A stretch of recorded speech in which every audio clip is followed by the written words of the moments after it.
वन्दितु सर्वसिद्धे ध्रुवमचलमणोमङ्गलिं वहते वचामि समयपावड विनमो सुदकेवलीमणिनं नमः समयसाराय स्वानुभूत्या चकासते चित्स्वभावाय भावाय सर्वभावाचरचिरे। समय सारणी महान ग्रंथों में विराजमान है। स्यालवाद अधिकार में परिशिष्ट कहो, स्यालवाद अधिकार कहो, उसमें अपनी आत्मवस्तु की सिद्धि चली। तो कह रहे अपनी आत्मवस्तु पूर्ण रूप से कैसी है वो जान लो, और वो जान के फिर उस वस्तु में से अपना प्रयोजन किससे सदेगा। अपना प्रयोजन सुखी होना और कुछ भी नहीं। अपना प्रयोजन जिससे सदेगा उसका लक्ष्य कर लो, उसका ध्यान कर लो, उसका आलम्बन ले लो और सुखी हो जाओ। जिसे आलम्बन लेना है, जिसे ध्यान करना है, वो ध्यान करेगा, आलम्बन करेगा, और जिसका करना है उसका करेगा, हो गया। बोलते इतना संदर्भ है। आलम्बन करने वाली वस्तु भी, वो अंश भी अपने में ही है, और आलम्बन जिसे करना है वो भी हम ही। तो बोलते अपनी आत्मवस्तु कैसी है, तो बोलते अपनी पूर्ण आत्मवस्तु तत् भी है, अतत् भी है, एक भी है, अनेक भी है। स्वद्रव्य, स्वक्षेत्र, स्वकाल, स्वभाव से अस्थि रूप भी है, पर द्रव्य, पर क्षेत्र, पर काल, पर भाव से नास्ति रूप भी है। और अपनी आत्मवस्तु नित्य भी है, अनित्य भी है। ऐसी सुंदर चर्चा चल रही है। इन 14 भंगों में से 12 भंगों की चर्चा हो गई थी अपनी कलशों के साथ में। अब जो बचे हुए नित्य अनित्य 2 भंग है उसकी चर्चा करेंगे। पहले 732 नंबर पेज पे जो ऊपर से चौथा पैराग्राफ है वो एक बार पूरा पढ़ लेंगे, चौथा पांचवा आदि पैराग्राफ, ताकि यहाँ का प्रकरण पूरा हो जाएगा। हमने उसके ऊपर वाला पैराग्राफ पढ़ा था ना, 12 नंबर वाला प्रभाव वाला, हाँ पढ़ लिया था, ठीक है। चौथा पैराग्राफ 732 नंबर पेज। जब यह ज्ञान मात्र भाव अनित्य ज्ञान विशेषों के द्वारा अपना नित्य ज्ञान सामान्य खंडित हुआ मानकर नाश को प्राप्त होता है। ज्ञान सामान्य मतलब त्रिकाली अनंत गुणों का समरूप, उसका खंडित हुआ मानकर नाश को प्राप्त होता है, क्योंकि अपने को सिर्फ अनित्य ज्ञान विशेषों द्वारा ही मानता है। तब उस ज्ञान मात्र भाव का ज्ञान सामान्य रूप से नित्यत्व प्रकाशित करता हुआ, ज्ञान सामान्य रूप से नित्यत्व कितना है, 732 नंबर पेज पे चौथा पैराग्राफ। ज्ञान सामान्य से नित्यत्व कितना है, तो बोलते अनादिकाल से अनंत काल तक। अनादि का अर्थ क्या होता है, जिसकी आदि ही नहीं। आदि नहीं मतलब शुरुआत ही नहीं। अपनी वस्तु कैसी कह रहे, नित्य अंश से अनादि है और अनंत काल तक नित्य ही रहेगी, वैसी की वैसी बनेगी। ध्रुव अंश जिसे कहते हैं, गुण और गुणों का समरूप द्रव्य जिसे कहते हैं। क्या गजब वस्तु है। आप देखिए, ये स्वभाव से, बस हम ये स्वभाव से वस्तु ऐसी है, उसकी जानकारी हमें यथार्थ नहीं है, पूर्ण जानकारी, और एक ही अंश को हमने ऊर्ध्व कर दिया है, इसलिए हम एकांती हो गए। अब वस्तु में ऐसे अंश सब पड़े हुए, ये जानकर हम प्रसन्न होना चाह रहे हैं। प्रसन्न क्यों होना चाह रहे हैं, क्योंकि हमें सुखी होना अच्छा लगता है। प्रसन्न कहो, सुखी कहो, आनंदित कहो। आनंदित क्यों होंगे, जब हमें पता चलेगा कि हमारे में एक ऐसा अनादि अंश है जो कभी खत्म नहीं होता है, और जो अनित्य अंश है उसका स्वभाव ही अनित्य है, उससे हमारा नाश नहीं होता है। ये जब समझ में आ जाए तो सुखी सुख उत्पन्न होगा, प्रसन्नता ही होगी, फिर क्या चिंता होगी। तो यहाँ पे कह रहे हैं, ज्ञान सामान्य रूप से नित्यत्व प्रकाशित करता हुआ, ज्ञान सामान्य से अनादि अनंत का नित्यत्व है, कभी न खत्म होने वाला नित्यत्व है। मतलब नए नए शरीर धारण करते जाएंगे, पुराने शरीरों को छोड़ते जाएंगे, फिर भी उसमें नित्य अंश में कुछ भी नहीं होगा। नई नई पर्याय आती जाएगी, पुरानी पर्याय नाश होती जाएगी, फिर भी नित्य नित्य अंश में कुछ भी नहीं होगा। वो बोलते हैं उस नित्य अंश में ये पड़ा हुआ है, बस ये नित्य अंश के ध्यान से, ज्ञान से, प्रतीति से, श्रद्धा से, विश्वास से, अनुभव से, लीनता से तुम्हारा काम हो जाएगा। और इस नित्य अंश का लीनता, प्रतीति, ज्ञान कौन करेगा? तो अनित्य अंश करेगा। अनित्य अंश को अगर सुखी होना है तो नित्य अंश का आगमन करे और बाहर झांकना छोड़ देंगे। अभी बाहर झांकना पूर्णता से छूटेगा नहीं, कोई बाधा नहीं, अभी झांकेंगे हम बाहर में, बट हमारा जो उपादेय बुद्धि से बाहर झांकना है, बाहर से कुछ मिलेगा, पर से कुछ मिलेगा, पर द्रव्य से कुछ मिलेगा, पर भाव से कुछ मिलेगा, वो वाला हमारा अगर छूट जाए तो ज्ञानी कहते काम हो जाएगा। वो अनित्यांश ही करता है, नित्यांश करता नहीं। नित्यांश में क्या आएगा?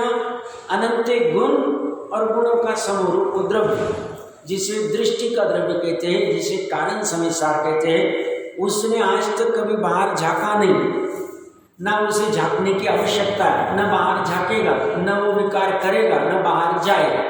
वो अविकारी है, अविकार ही बना रहेगा, नित्य है, नित्य ही बना रहेगा, शुद्ध है, शुद्ध ही बना रहेगा, पूर्ण है, पूर्ण ही बना रहेगा, अचल है, अचल ही बना रहेगा, निष्कर्म है, निष्कर्म ही बना रहेगा, निर्दोष है, निर्दोष ही बना रहेगा। उसमें कुछ भी चेंज नहीं होगा, क्योंकि उसमें नित्यता है। और वो नित्यता सभी गुणों में फैली हुई है और गुणों के समरूप द्रव्य में फैलेगी, क्योंकि द्रव्य कोई अलग वस्तु है नहीं, गुणों का समूह ही द्रव्य। तो यहाँ पे कह रहे हैं ज्ञान सामान्य रूप से नित्यत्व प्रकाशित करता हुआ अनेकांत ही उसे जिलाता है, नष्ट नहीं होने देता है। और उसके बाद वाला 14वां भंग है अनित्य अंश का है। और जब वह ज्ञान मात्र भाव 732 नंबर पेज 5वां पैराग्राफ, और जब वह ज्ञान मात्र भाव नित्य ज्ञान सामान्य का ग्रहण करने के लिए अनित्य ज्ञान विशेषों के त्याग के द्वारा अपना नाश करता है, उसे ऐसा लगता है जो नित्य ज्ञान सामान्य को ग्रहण करना है तो अनित्य को छोड़ दो। वो बोलते ग्रहण कौन करेगा? अनित्य अंश ही ग्रहण करेगा, क्योंकि अभी दुखी, आकुलित, परेशान अनित्य अंशी आत्मा, नित्य अंश दुखी नहीं, परेशान नहीं, वो तो अभी वर्तमान में सुखरूप परिणमित हो रहा है।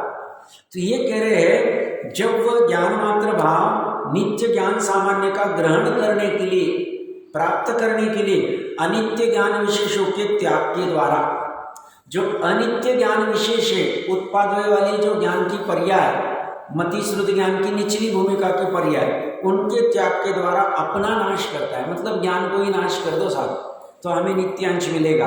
अर्थात ज्ञान के विशेषों का त्याग करके अपने को नष्ट करता है, तब ज्ञान मात्र भाव का ज्ञान विशेष रूप से अनित्यत्व प्रकाशित करता हुआ अनेकांत ही उसे अपना नाश नहीं करने देता।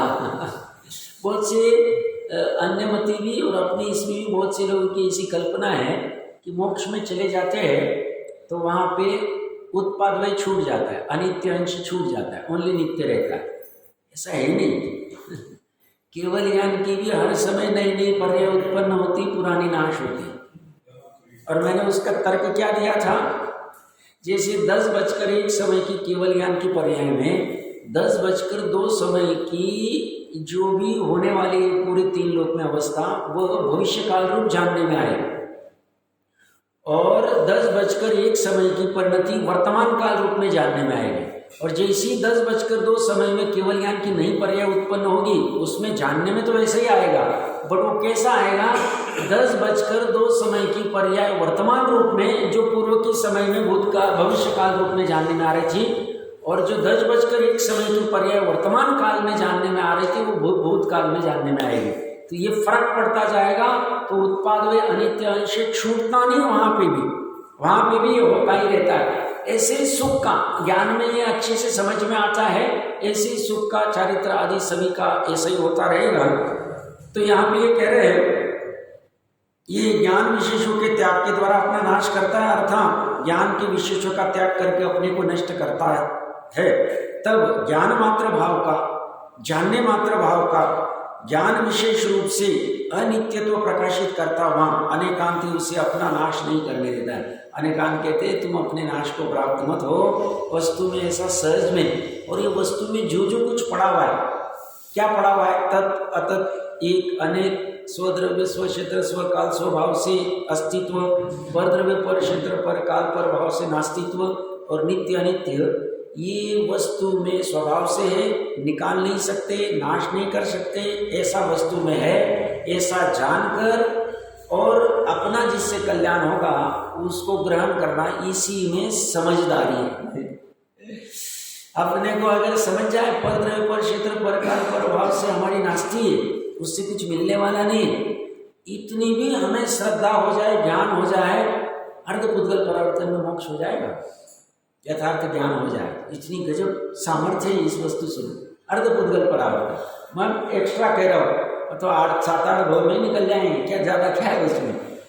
अब उपाय भाव अपने में तो इतना कठिन काम है नहीं, कठिन मान के रखा है नहीं, कठिन मान के रखा, और कठिन को सरल मान के रखा, कठिन को सरल मान के रखा है।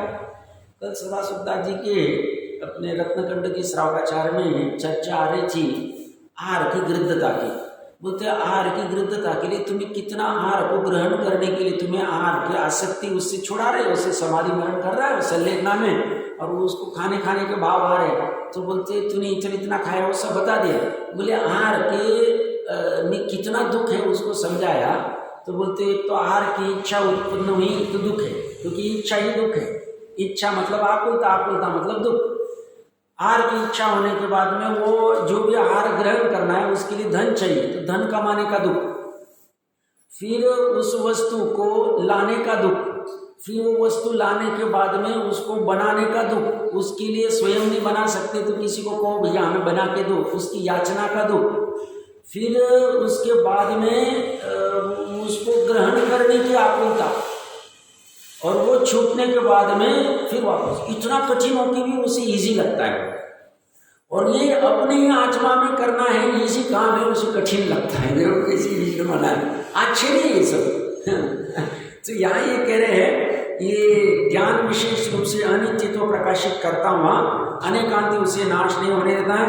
यहाँ तत् अतत् के दो भंग, एक अनेक के दो भंग, सत असत के द्रव्य क्षेत्र काल भाव से 8 भंग, और नित्य अनित्य के 2 भंग, इस प्रकार सब मिलाकर 14 भंग हुए।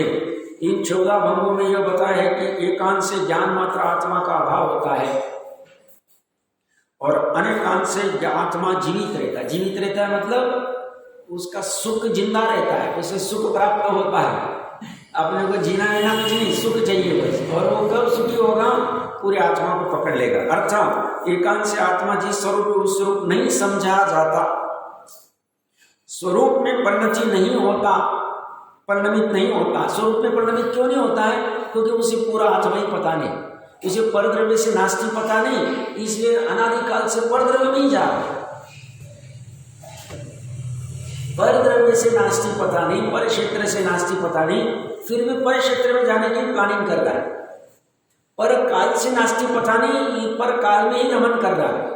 पर भाव से नास्ति पता नहीं, पर भाव से आकर्षित हो रहा है। ऐसी सब में लगा लेना, और जैसे इसमें पता चलेगा कि ये पर भाव है, ये स्वभाव है, ये पर क्षेत्र है, ये स्व क्षेत्र है, आदि आदि जो भी भंग, तो और फिर पता चलेगा पर में मेरी नास्ति है, अस्थि है नहीं, स्व में मेरी अस्थि है, स्व में पूर्णता, स्व में अनेकता के साथ में एकता है। जब उसे पता चलेगा, उस एकता को ग्रहण करने चला जाएगा, सुख उत्पन्न हो जाए, धर्म प्रकट हो गया, वस्तु का स्वभाव प्रकट हो गया।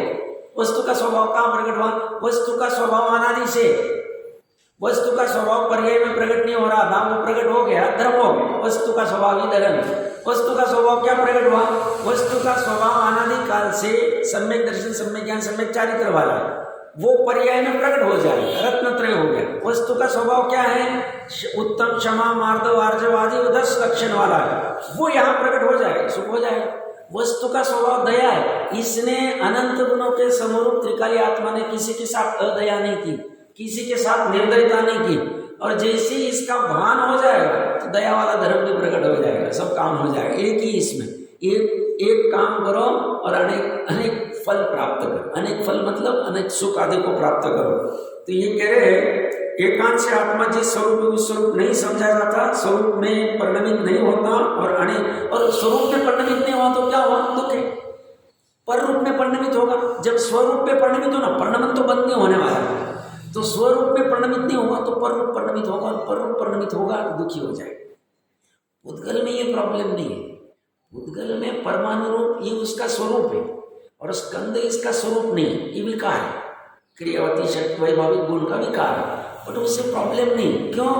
ऐसा होने से वो दुखी नहीं होता है। क्यों दुखी नहीं होता है? क्योंकि सुख और दुख की अवस्था उसका स्वभाव नहीं, ना पर्यायगत स्वभाव है, ना गुणगत स्वभाव है, ना द्रव्यगत स्वभाव है। किसका? पुद्गल। पर अपना है, अपना है मतलब हम अगर पर में चले जाते हैं तो दुखी हो जाते। ऐसा क्यों? ऐसा स्वरूप है, सब ऐसा क्यों है? पर में जा सकते नहीं, बट जाने का भाव कर रहा है, इच्छा कर रहा है, विकल्प कर रहा है, दुख उत्पन्न होगा। निमित्त नैमित्तिक संबंध। और स्व में जा सकते हैं, स्व को ग्रहण कर सकते हैं, स्व से सब काम हो सकते हैं, वो करे तो सुख क्यों प्रकट होगा साहब? क्योंकि ऐसा निमित्त नैमित्तिक संबंध। निमित्त नैमित्तिक संबंध लगा लो, जैसे कहते हैं ना सम्यक दर्शन हुआ तो ज्ञान को सम्यक कहा जाए, निमित्त नैमित्तिक संबंध। सम्यक दर्शन ने कुछ ज्ञान को सम्यक किया नहीं, ज्ञान अपने स्व पर, ज्ञान की जो पर्याय है वो स्वयं सम्यक ज्ञान में परिणमित हुई है। बस ऐसा सहज निमित्त नैमित्तिक संबंध है, जिस समय में सम्यक दर्शन की पर्याय उत्पन्न होती है उसी समय में सम्यक ज्ञान की पर्याय उत्पन्न। ऐसा सहज निमित्त नैमित्तिक संबंध है, जिस समय में मिथ्या दर्शन की पर्याय होती है उसी समय में ज्ञान की मिथ्या पर्याय होती है, और चारित्र की भी मिथ्या होती है। कोई किसी को करता नहीं है, क्योंकि दो पर्यायों के बीच में अतत भाव है। उसी द्रव्य के 106 107 गाथा प्रवचन सार से देख लेना चाहिए। अतत भाव मतलब ये भिन्न है, ये भिन्न है, भले एक ही द्रव्य में ऐसा सहज में है, तो ये समझ जाएंगे। तो निमित्त नैमित्तिक संबंध ऐसा है। तो बोलते हैं अगर अपने को सुखी चाहिए और अपने से मिलने वाला है, याचना करने की जरूरत नहीं, पर में जाने की जरूरत नहीं, इतनी बाहर की हमाली करने की जरूरत नहीं। हमाली सब बाहर चल रही, अभी छूटेगी नहीं, श्रद्धा और ज्ञान में ठीक कर रहे हैं। अभी चारित्र में करने तो हमारी कितनी करनी है, सब करेंगे हम, और घटाते जाएंगे हमारी सब पूरी लोक व्यवहार की पूरी हमारी। क्यों? स्वभाव के चीज सब पूरा परिपूर्ण है, और उसका छोड़ के ये सब बाकी के गोरख धंधे में पड़ा हुआ है, और वो भी किसकी वजह से? उपाधि बुद्धि से पड़ा है, एकत्व कर्तृत्व ममत्व भोक्तृत्व से पड़ा हुआ है। ये खतरनाक है, ये टूटना चाहिए, बस ये टूट जाए तो काम हो जाए। तो यहाँ पे कह रहे हैं और अनेकांत से वो वास्तविक स्वरूप से समझा जाता है। अनेकांत से क्या समझा जाता है? पूरा स्वरूप समझा जाता है। उससे क्या होगा? और उससे सुखी हो जाओगे तो तुम्हें पता चलेगा अनेकांत का ऐसा स्वरूप है, और इतने सारे भंगों में से एक नित्य भंग से, नित्य अंश से मेरा काम होने वाला है। अनित्य अंश को पर द्रव्य में जाना नहीं है, स्वद्रव्य में आना है, हो जाएगा, काम हो जाएगा। अभी जो अनित्य अंश उत्पन्न हो रहा है, नाश हो रहा है, उत्पन्न हो रहा है, नाश हो रहा है, हर समय में चल रहा है। अब उत्पन्न नाश कैसे समझे? जैसे ज्ञान में अभी घड़ी का ज्ञान हो रहा है, अब घड़ी के ज्ञान की पर्याय का नाश हुआ, दरवाजे के ज्ञान की पर्याय का उत्पाद हुआ। दरवाजे का नाश हुआ और ये पिलर का हुआ। तो ये जो उत्पाद नाश है हर पर्याय में हो रहा है। ये तो ज्ञान से समझा जा सकता है। हाँ साहब ऐसा हो सकता है, जैसी घड़ी को छोड़ के दरवाजे को देखा तो घड़ी का ज्ञान चला गया और दरवाजे का ज्ञान आ गया। दरवाजे को छोड़ के जैसे पिलर का किया, तो ये सभी पर्याय में हो रहा है। श्रद्धा ज्ञान चारित्र आदि सभी पर्याय में हो रहा है अनित्य अंश का। तो यहाँ पे कह रहे हैं अनेकांत से वह, तो ये जो अनित्य अंश है उसे ज्ञेय लुब्धता को छोड़ के ज्ञान लुब्धता करना, ज्ञान को प्रकट करना है अविनाशी अंश को। अनेकांत से वह वास्तविक स्वरूप से समझा जाता है, स्वरूप में परिणमित होता है। समझ के क्या करेंगे साहब? समझ के क्या फायदा होगा? जैसे बहुत से टुटुरमल जी साहब ने लिया ना, बहुत से अज्ञानी कहते जानने से क्या होता है, कुछ करना चाहिए। तो वो व्यवहाराभासी के प्रकरण में लिया, वो कुछ ना कुछ करता रहता है, पानी छानेगा, रात्रि भोजन त्याग करेगा, ये करेगा, वो करेगा, तो उसे लगता है उससे धर्म हो रहा है। और बोलते सिर्फ जानने में क्या होता है? अरे बोलते 34वीं गाथा देखनी चाहिए, ज्ञानी प्रत्याख्यान, ज्ञान से त्याग होता है। तो ये अनेकांत से ये समझेगा, और समझ के क्या करेगा? स्वरूप में परिणमित होगा, पर रूप का परिणमन छूट जाएगा। उसे समझ जाएगा पर द्रव्य पर क्षेत्र पर काल पर भाव से नास्ती है, उसमें कुछ कर नहीं सकते, फिर सिर क्यों ठोकना, हटो वहां से। ये किसे समझा? ज्ञान की पर्याय। क्यों समझा? प्रयोजनभूत तत्व में सुखी होने के लिए समझा। तो उसने अपने आप पर द्रव्य से हट गया, काम हो गया, काम होना ही चाहिए काम। तो क्या क्या काम हुआ? स्वरूप में परिणमन हो गया। स्वरूप में परिणमन हो गया तो सब क्या हो गया भैया? अंतर्मुहूर्त के लिए स्वरूप में परिणमन हो गया, दृष्टि मुक्त हो गया, तो अनाकुल सुख प्रकट हो गया। तो अब बस थोड़ी काल में सिद्ध के साथ में बैठ जाएगा और में सिद्ध हो जाएगा, सिद्ध अवस्था को प्राप्त। तो उससे क्या होगा भैया? अभी ये सब झंझट बंद हो जाएगी। 18 प्रकार की जो दोष है, जन्म मरण रोग क्षुधा तृषा, ये सब विस्मय आदि सब खत्म हो जाए, आकुलता खत्म हो जाएगी। बस सुखी होने के लिए सब पूरा कार्यक्रम कर रहे हैं, इसे समझ रहे। इसको एक बार नहीं समझा, 2 बार 4 बार 10 बार पढ़ो, कठिन भी लगा तो पढ़ो, करो, समझो, चर्चा करो, ये क्या कहना चाह रहे मुझे समझ भी नहीं आया। और एकदम बेकार से बेकार छोटा से छोटा प्रश्न रहा तो करो, उसमें शर्म मत करो, सामने वाला हंसेगा, अरे तुमको इतना नहीं समझते, उसे करना है करने दो, उसे हंसने दो, तुम्हें इतना नहीं समझता, अब बताओ क्या है, हमें समझना है। और लगा कि वो बेकार आदमी बाजू को छोड़ो, दूसरे को पूछो, पर अपना शंका का निरसन करके प्रयोजनभूत तत्व का निर्णय करो। ये करना बहुत जरूरी है, क्योंकि समय बढ़ता जा रहा है और अवसर चूकना नहीं, दौल को अवसर चूकना नहीं, सभी दौली यहाँ पे। तो यहाँ पे ये कह रहे हैं ये सब इतना स्वरूप क्यों पढ़ा? अंतिम बहुत महत्वपूर्ण है, स्वरूप में परिणमित होने के लिए पढ़ा है ये सब जाना। पढ़ा मतलब जाना, निर्णय किया। ये यहाँ तक अपने हो गई जो बात। अभी 200 कितना 60 नंबर का कलश बराबर ना, 59 हो गया था कल। 260 नंबर का कलश 740 नंबर पेज, एक बार इसका पाठ करते हैं। प्रादुर्भाव विरामो धृतः ज्ञानाक्षरात्मना निर्ज्ञानाक्षर भंग संगपतितं प्राय पशुर्नश्यति सर्वादि तुचिदात्मना परिवशं चिद्वस्तु नित्योदितं तंकोत्कीर्ण गण स्वभाव महिमा ज्ञानं भवन जीवति। देखिए, अब नित्य अंश को जिसे भान नहीं है वह अज्ञानी है, नाश को प्राप्त होता है, और जिसे नित्य अंश का भान है वह जीता है, टिकता है, परिणत यथार्थ रूप में सुख रूप में परिणमित होता है। पशु श्लोका अंतिम पैराग्राफ। पशु अर्थात एकांतवादी अज्ञानी प्रादुर्भाव विराम मुद्रित वहत ज्ञान अंश नाना आत्मना निर्ज्ञानात् उत्पाद वे से लक्षित ऐसे बहते परिणमित होते हुए ज्ञान के अंश रूप अनेकात्मक के द्वारा ही आत्मा का निर्णय अर्थात ज्ञान करता हुआ क्षणभंग संग पतित, क्षणभंग के संग में पड़ा हुआ प्राय नश्यति बहुलता से नाश को प्राप्त होता है।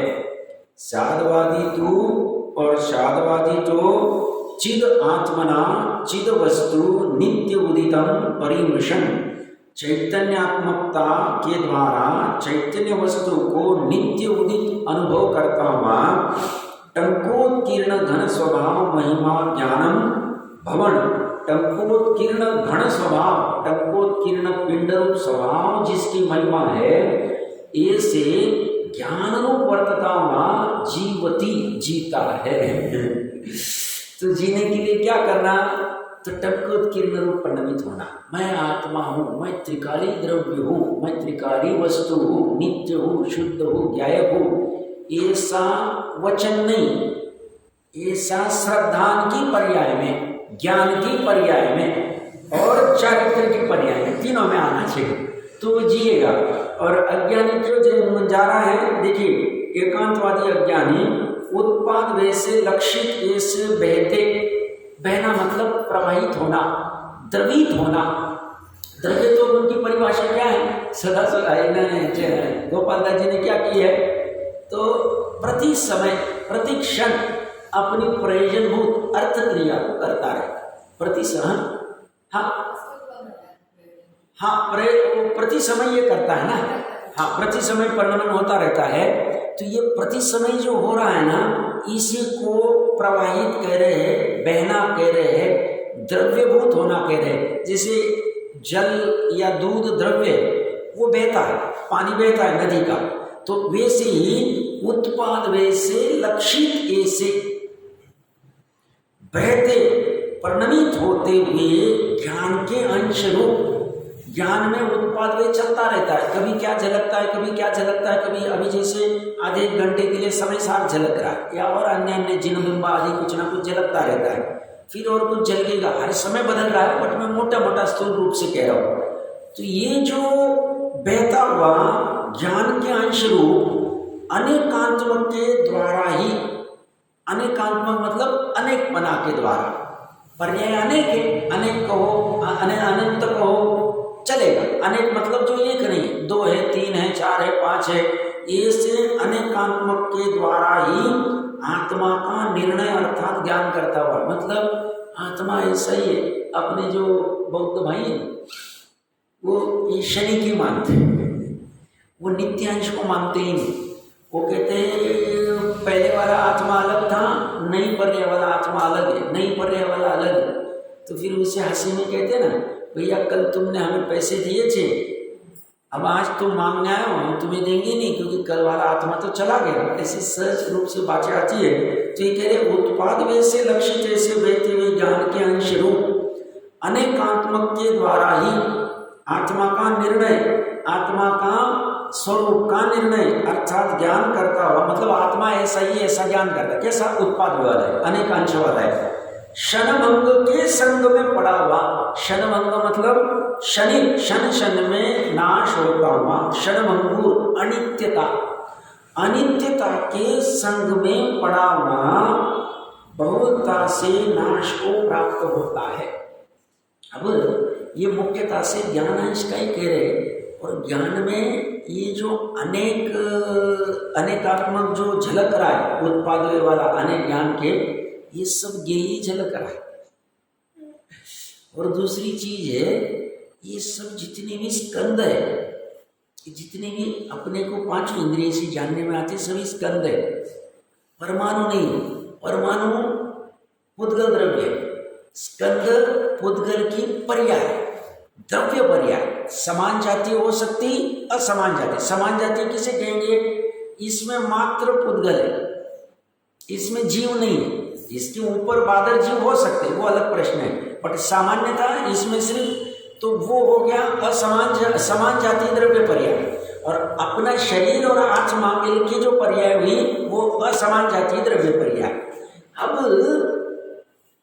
ये भी पर्याय का स्वभाव ही नाश है।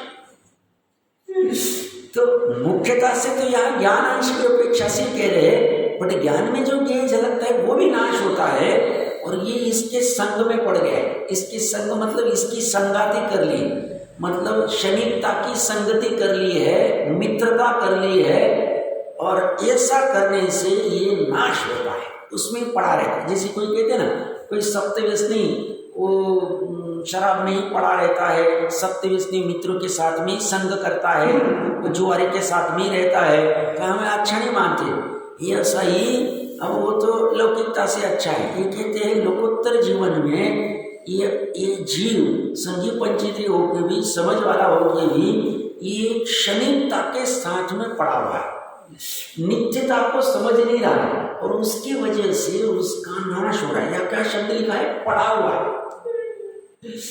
पड़ा हुआ बड़ा खतरनाक शब्द है, समझना अच्छे से। मतलब क्षणभंगुरता में व्यस्त हो रहा है, मतलब ये सप्तव्यसनी से भी गया बीता है।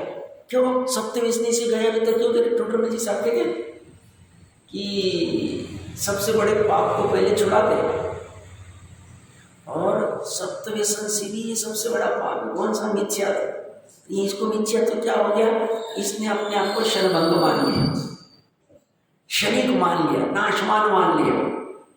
तो ये कहते हैं क्षणभंग के संग में पड़ा हुआ, तो अपनी ज्ञान की पर्याय तो षण्मंग ही, ज्ञान की पर्याय कह रहा हूँ, अनंत ज्ञान आदि गुणों का समुद्र में नहीं कह रहा हूँ, उसमें तो है ही। और उस ज्ञान में जो शरीर आदि झलक रहा है, पर द्रव्य झलक रहे हैं, उनके संग में ये पड़ा हुआ है और उसी में लीन हो रहा है। और पढ़ के क्या करता है, पड़ा हुआ बहुलता से नाश को प्राप्त है। बहुलता से मतलब अनेकता से, बार बार नाश को प्राप्त होता है।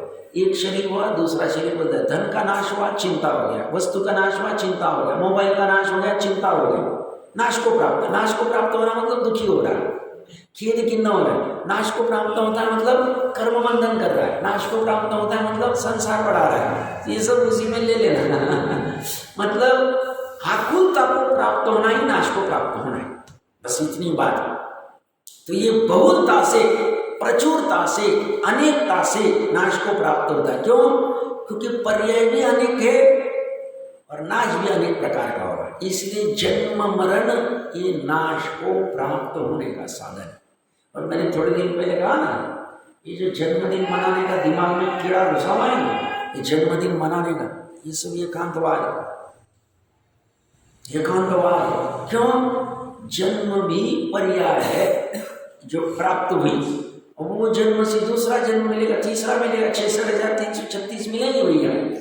जन्म इतना अच्छा लगता है, खुशी हो के मनाते, उसमें और काटा काटी करते, केक काटेंगे, ये काटेंगे, वो काटेंगे।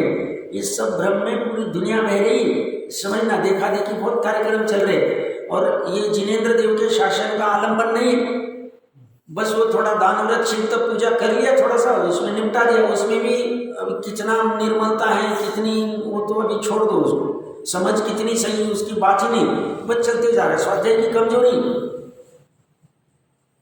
षण्मंग में पढ़ के नाश को प्राप्त हो रहा है। मतलब केक को, दिए को बुझाते बुझाते केक को अभी क्या काटना, क्या कहना, ये सब करते करते नाश को प्राप्त हो रहा है अपने आप को।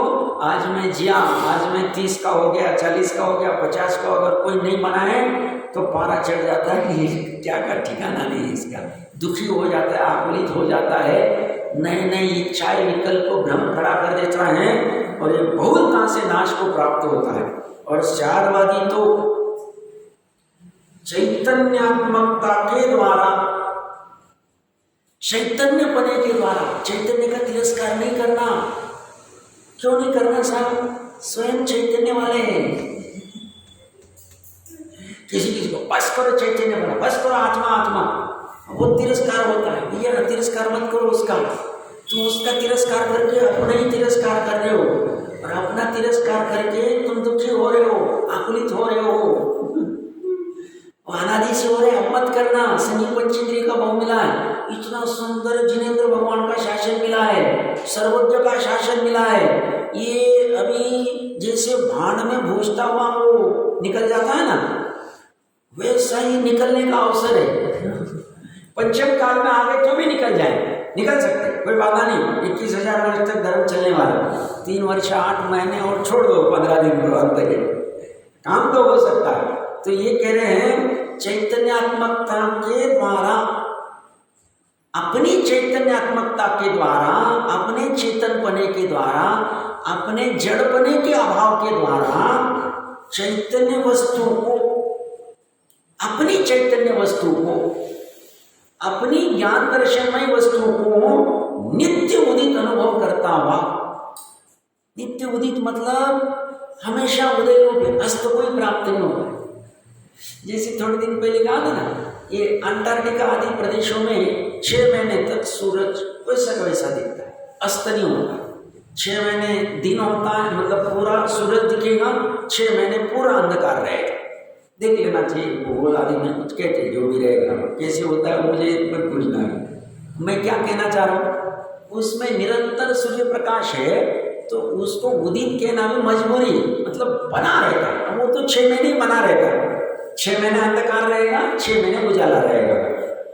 बट ये वाला जो है, ये नित्य उदय नहीं, एक समय के लिए भी गया है, उसकी नित्यता एक समय के लिए भी कभी, मतलब अस्त को प्राप्त नहीं हुई, नाश को प्राप्त नहीं हुई, व्यय को प्राप्त नहीं हुई।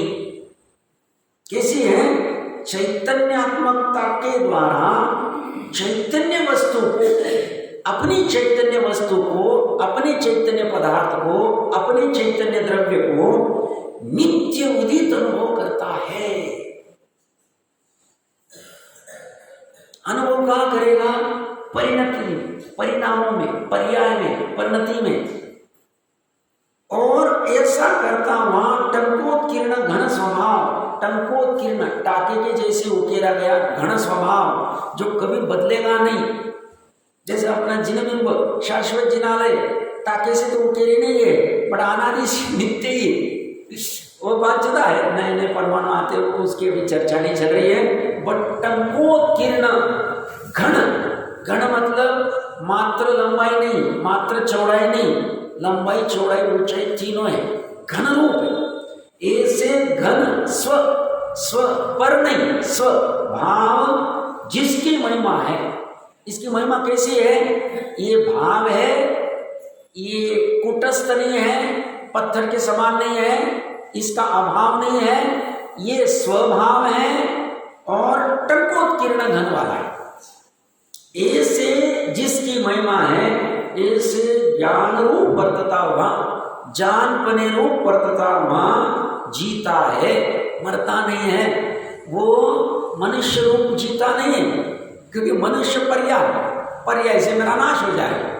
वो पुरुष रूप से जीता नहीं है, धनवान रूप से जीता नहीं है, विद्वान रूप से जीता नहीं है। अगर जिए तो मरा। क्यों? ये पर्याय, ये परंश, ये क्षण मंदोरे, क्षण क्षण में नाश को प्राप्त होने वाले हैं। तो कैसे जीता है? वो पूरा जो नीचे अनादि अनंत, वो उसके पर्याय में स्वानुभव प्रत्यक्ष हुआ है। अनुमान नहीं, तर्क नहीं, तर्क युक्ति भी काम की नहीं।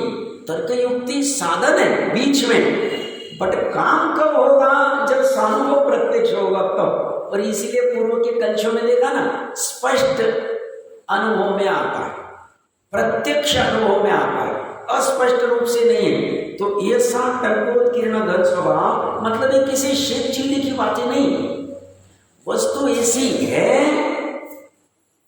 बस उसकी प्रतीति करनी है। प्रतीति करने के लिए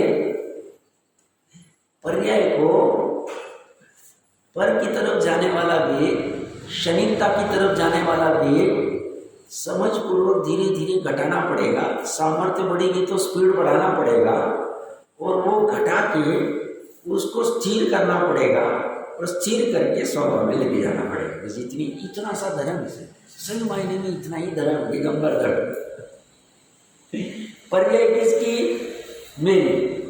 पर्याय के पास जिसको, पर्याय को जिसके पास ही जाना है, पास जाना भी उपचार का कदम, कहीं जाती नहीं, वो उसी के पास रहे, वहीं पे रहती है। और पर्याय को जिसके पास जाना है, जिसे ग्रहण करना है, जिसका ध्यान करना है, जिसका आलम्बन करना, वो भी मैं। बस पर्याय अनादिकाल से बाहर प्रवाहित हो रही है, बह रही है, अनेकता में नाश को प्राप्त हो रही है, और उसे नित्यता का भान करते करते बह कौन रहा है? स्वयं। बहना कम कौन करेगा, घटाएगा कौन? स्वयं। दूसरा कोई कर नहीं सकता। दूसरा चर्चा कर सकता है कि ऐसा करने योग्य है, उपाय बोल सकता है कि ध्यान जी ऐसा उपाय करे। अब ये नहीं करिए, इसका प्रॉब्लम, इसका प्रॉब्लम, ये कोई दूसरे का प्रॉब्लम नहीं, जिनवानी का प्रॉब्लम नहीं। वो तो बराबर कह रही है तुम्हें ये काम करना है। तो ये कह रहे हैं ये जीता कैसे? अगर जीना है हमें, तो हम अगर विद्वान रूप से जी रहे, सीए डॉक्टर इंजीनियर रूप से जी रहे, मनुष्य पुरुष आदि रूप से जी रहे, हमारा सब इधर भी प्लॉट है, उधर भी प्लॉट है, ये भी प्रॉपर्टी, इतना 7 पीढ़ी का ऐसा जी रहे, तो हम कह रहे पर्याय में जी रहे, नाश को प्राप्त हो, क्योंकि ये हम है ही नहीं। ये ज्ञान में झलक रहे आका और भ्रम हो गया हमें। वो पर्याय की इसी परिणति योग्यता है। वो बोलते उस पर्याय को तुम गौन करो और उस टंकोत्कीर्ण घन स्वभाव को ऊर्ध्व करो, उस काम हो जाएगा। सब काम किसे करना है? पर्याय। और धुरंधर कर्णधार कौन है? ज्ञान की पर्याय।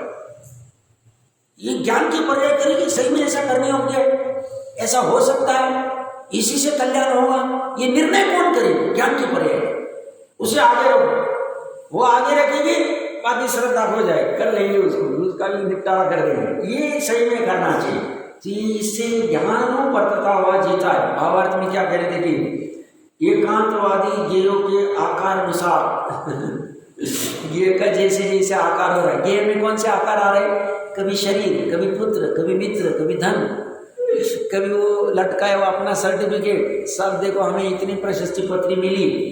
अब ये जो गेय आकार ज्ञान में उत्पन्न होते और नष्ट होते, मतलब ये सर्टिफिकेट 10 मिनट तक देख रहा था, आपने लटकाए थे घर पे, फिर और कहीं चला गया, उसका नाश हो गया तो इसका भी नाश हो गया, ये बोलता है उतना ही मैं हूं। और उत्पन्न और नष्ट होता हुआ देखकर अनित्य पर्याय के द्वारा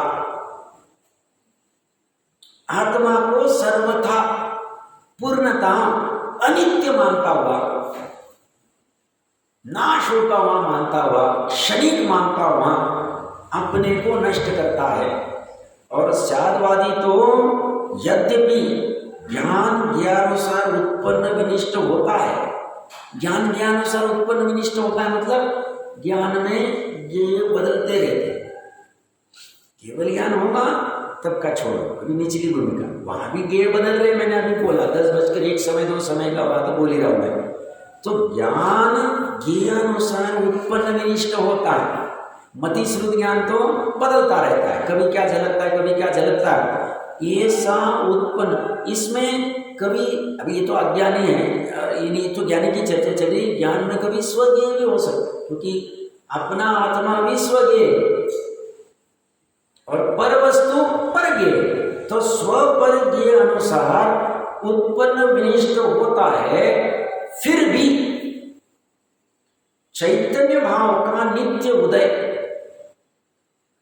स्थायी भाव का नित्य उदय, इतनी महिमा गाई गई स्थायी भाव की, चैतन्य भाव की, ज्ञायक भाव की, शुद्ध भाव की, पूर्ण भाव की, निर्मल भाव की, एक भाव की, कैसी होगी वस्तु?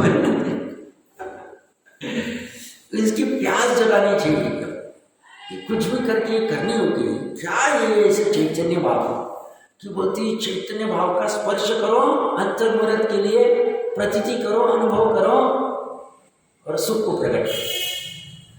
क्या है तो एक बार करके देखते, जैसे बाहर होते ना, हर एक बार ऐसे कोई होते जैनी भी होते, मैंने एक दो सुने थे, बोले इसी शौक के लिए सिगरेट भी पी के देखी हमने, शौक नहीं मनाया हमने, बट ऐसी मस्ती की शौक भी, अभी ये करना नहीं चाहिए, फालतू की धंधे, बट सिगरेट में पी के देखी। ये कहते हैं ऐसा नहीं, ये एक बार ये करके देखो, वो तो करने योग्य है ही नहीं, वो तो वहां नहीं करने योग्य भी फालतू की चीजें करता बैठता है, ये करके देखना चाहिए। क्या एक बार के लिए चैतन्य भाव का जिसका नित्य उदय हो रहा है स्पर्श करके तो देखते सही में दृष्टि मुक्त होते, आनंद से प्रकट होता है। ये कह तो रहे पर ऐसा है क्या नहीं, एक बार करके देखते, ऐसी भावना भानी चाहिए। तो बोलते चैतन्य भाव का नित्य उदय अनुभव करता हुआ जीता है, नाश को प्राप्त नहीं होगा। इस प्रकार नित्यत्व का भंग कहा, नित्यत्व की ऐसी सुंदर चर्चा ही, उत्पन्न विनाश होता ही मैंने हूँ।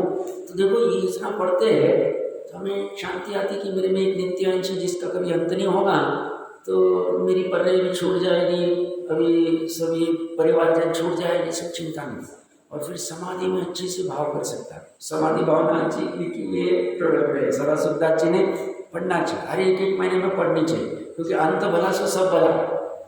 बुजुर्ग व्यक्ति हमने भी पढ़नी चाहिए, यहाँ वालों ने भी हरदम भावना आनी चाहिए, बुजुर्गों ने भी निरंतर पढ़ना चाहिए, वो पूरी 1-2-5 दिन लगे जो भी पढ़ना चाहिए, वो भावना वेद ज्ञान करना चाहिए, आसक्ति को घटाना चाहिए। आसक्ति हमने की है, हमें ही घटानी, आसक्ति पर्याय में हुई है, आसक्ति करनी है तो द्रव्य में करो, नित्य अंश में करो ना, आसक्ति कोई प्रॉब्लम नहीं, करो वहां करनी चाहिए।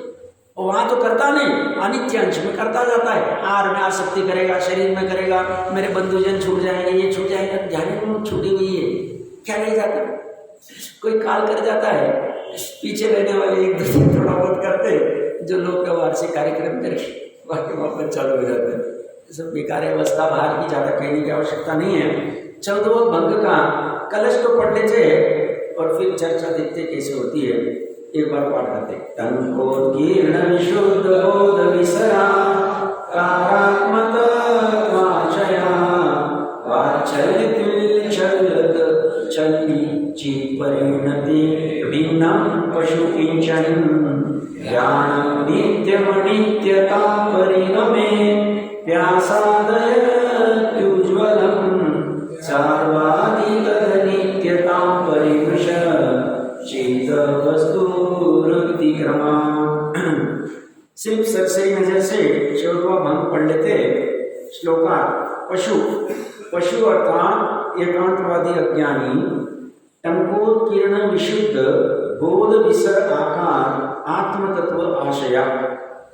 टंकोत्कीर्ण विशुद्ध ज्ञान के विस्तार रूप एक आकार सर्वथा नित्य आत्मतत्व की आशा से उच्छलत अच्छ चित परिणमते भिन्न किंचन वाच्यति। उछलती हुई निर्मल चैतन्य परिणति से भिन्न कुछ आत्म तत्व को चाहता है, किंतु ऐसा कोई आत्म तत्व है नहीं। स्यादवादी और स्यादवादी तो चिद वस्तु वृत्ति क्रमा तद अनित्यतां परिमृशन, चैतन्य वस्तु की वृत्ति के परिणति के पर्याय के क्रम द्वारा उसकी अनित्यता का अनुभव करता हुआ नित्यम ज्ञानम अनित्यता परिगमे अपि उज्ज्वलम आसादयति। नित्य ऐसे ज्ञान को अनित्यता से व्याप्त होने पर भी उज्ज्वल निर्मल मानता है, अनुभव करता है। इसमें बाकी की चर्चा तो कल करेंगे, एक ही बिंदु है। ये जो अज्ञानी क्या करता है, इसको टंकोत्कीर्ण विशुद्ध ज्ञान विस्तारो एक आकार की आशा है, मतलब मात्र ध्रुव रह जाए और ये उत्पाद वाला अंश चला जाए, ऐसी आशा है। ये कहते हैं इसमें तेरी वस्तु कुटस्थ हो जाएगी। आज तेरे में अनेकता है, तभी तेरे केवल ज्ञान के पर्याय में एक तो बदलाव आ रहा है, तीन लोग तीन काल का झलकना बदलता रह रहा है, उनकी पर्याय भी झलक रही आदि, और तभी तेरी उस परिणाम से नित्य और अनित्य दोनों अंश आराम से साथ में रह रहे। और तू सिर्फ टंकोत्कीर्ण एक को मान रहा है, मतलब वो चाह रहा है, उससे तू कुटस्थ हो जाएगा, उससे तू पत्थर के समान हो जाएगा, और ये सब परिणति होने वाली नहीं है, उल्टा तुझे उससे भ्रम हुआ है, तो उसका वो खंडन करके वो नाश को प्राप्त होता है। और विस्तार से क्या चर्चा है हम करते हैं।